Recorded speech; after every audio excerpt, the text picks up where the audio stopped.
I did the UCAT a couple of weeks ago, and I'm here today to tell you how to get a really good score. Or a score better than mine, I guess. And stick to the end because I'll be sharing some general tips and advice.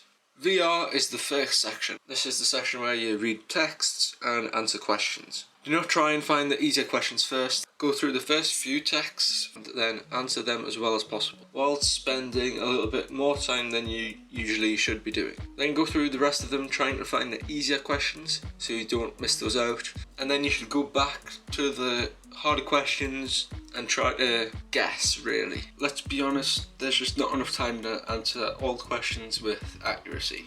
The mistake I made was that I skipped a lot of questions at the start, and that sort of messed up my timing. So I'd advise to stick with the plan I just gave you. The second section is decision making, which is all about using your brain, which I know it might be difficult for some of you guys, but we can try.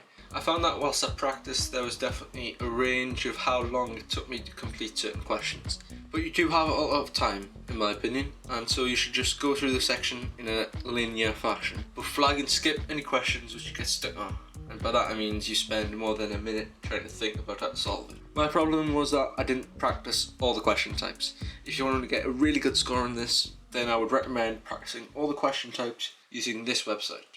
QR, which is the maths bit. And honestly, all I did was practice. Get used to the calculator and get used to the memory functions on the calculator, as it saves a bit of time. Make sure you practice on a laptop. If you're really bad at maths, then I'd suggest you try and refresh your brain and practice some of the basics first, because all the QR section is lots of basics. You could refresh your brain by using a GCSE revision maths guide, or just watch videos on how to do percentages. If I could do better, then I would definitely practice the bits which I was awful at, like tax questions.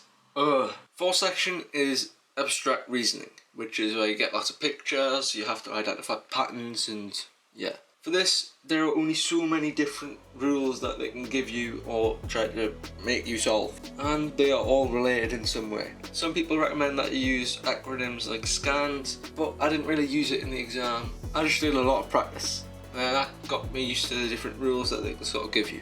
If I could do better, then I would probably try and use SCANs or stick to a set of steps. And also about flagging, I wouldn't recommend flagging and skipping because there won't be enough time to come back to it, in my opinion. So what I would do is flag, guess, come back if you do somehow have time. If you do have to guess, then I'd recommend looking at the question picture and try to match it to set A or set B just by looking at it.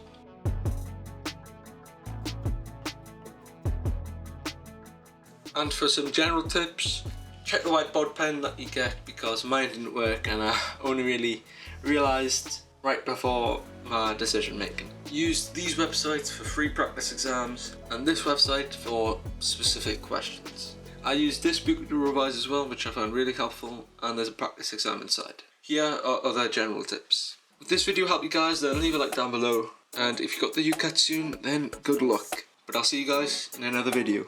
Bye bye.